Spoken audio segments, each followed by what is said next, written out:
The last stop for the Springboks before they go to the quarterfinals will be Canada. Rassie has made some interesting selections in the team. If you want to find out more, check out this video.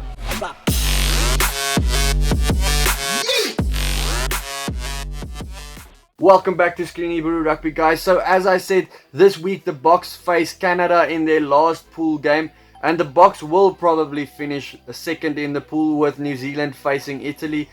New Zealand will probably get a win over there, but the Boks will still want a victory over here, a good victory over here, just to build on the confidence. The Canadians, they haven't had a great start to thus far. They lost with 41 points to Italy, 63 points to New Zealand, and their attention might be on this weekend's game where they face Namibia, a game which they could realistically see themselves winning. South Africa, it's been a bit of a mix. They lost to 10 points to New Zealand, then 54-point victory over Namibia and a 46-point victory over Italy. It's a 4-day turnaround for the Boks though, so they have a lot of changes in the side. But before I get into that, please hit the subscribe button if you do like this video. I do appreciate it. Here is the team.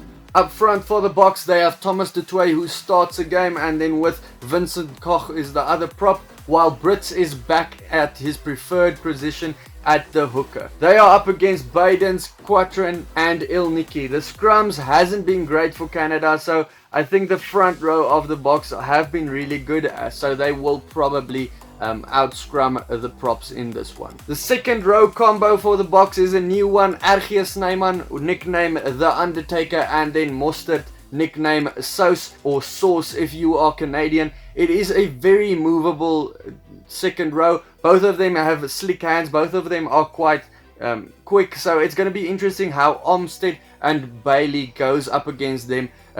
Will have their hands full with this second row. Kulisi starts again after having an 80-minute game against Italy, still recovering from his injury, and it looks like he is now back on track and he is hitting form at the right moment.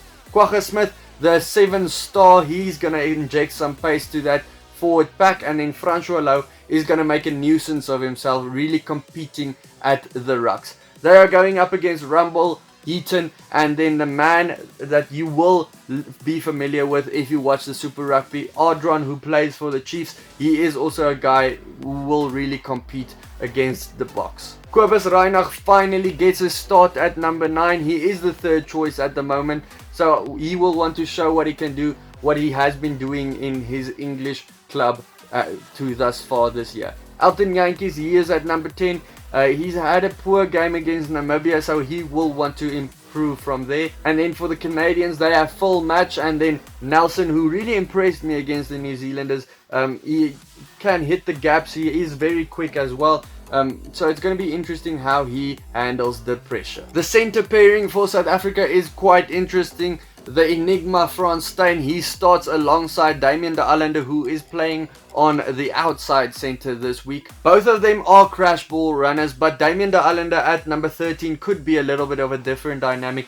If he gets a little bit more gaps, a little bit of a larger gap in front of him, he has a good step on him here, and he is quite quick. You might not know it, but he used to play on the wing, so he might stand out in this game. I do see something like that happening, but his defensive management will be important in this game, and his ability to spread the ball to the wings.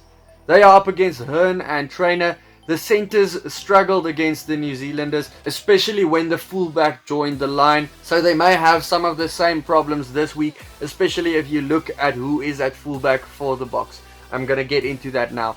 The back three is interesting for the Springboks.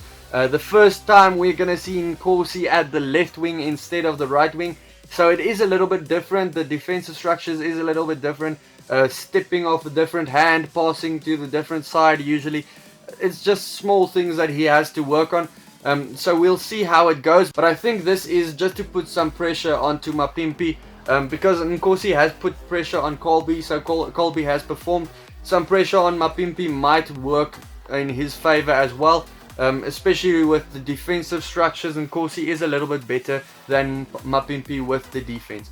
Right wing, we see Galant. He is a regular fullback. We don't really see him on the wing, so that rush defense of the Boks might be interesting with him. It's something he wouldn't do normally. And then last but not least, the fullback that everyone has to watch out, the 21-year-old star Damian Willemse. Canadians, if you don't know him, watch some tribute videos on him. This guy is very dangerous. He has the ability to join the line, and he can cause havoc anywhere. Of course, he can play anywhere in the line as well, including 10, 12, 13. I would guess if you put him on the wing, he would be dangerous there as well. But I'd like to see him play 13, maybe a little bit later in the game, just to see what he can offer there. He did play there for the junior Boks, so I would like to see what he can do. The outside backs for the Canadians, South African DT half van der Merwe. He is quite a legend over there. He has played in a lot of World Cups. Hassler and Co, Andrew Co in this one. He is at the fullback.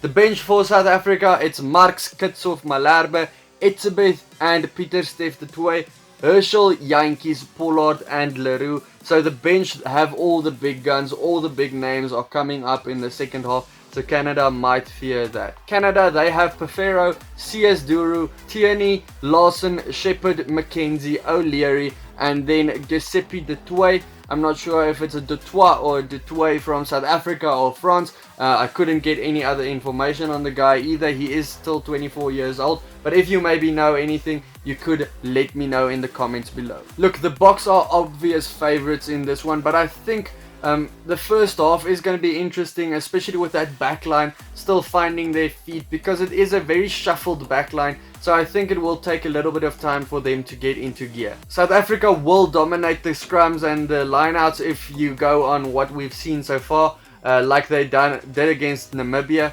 But Canada will be hurting after being nilled against New Zealand. So they will want to hit on that turnover possession, which I did say they are pretty dangerous with, and pose a threat and score something, just get onto the board. But the Boks still have that star power. The back three will be very interesting to look at. I will want to see them impress this week, but they might be caught napping a couple of times on defense, but I still think the South Africans will win by 48 points. Remember, if you want to check out the rest of my predictions, it will be already linked up there, and then if you want to check out any of my other videos, it will pop up here. Thanks for watching, guys. Remember to hit the subscribe button if you do like the video. Cheers.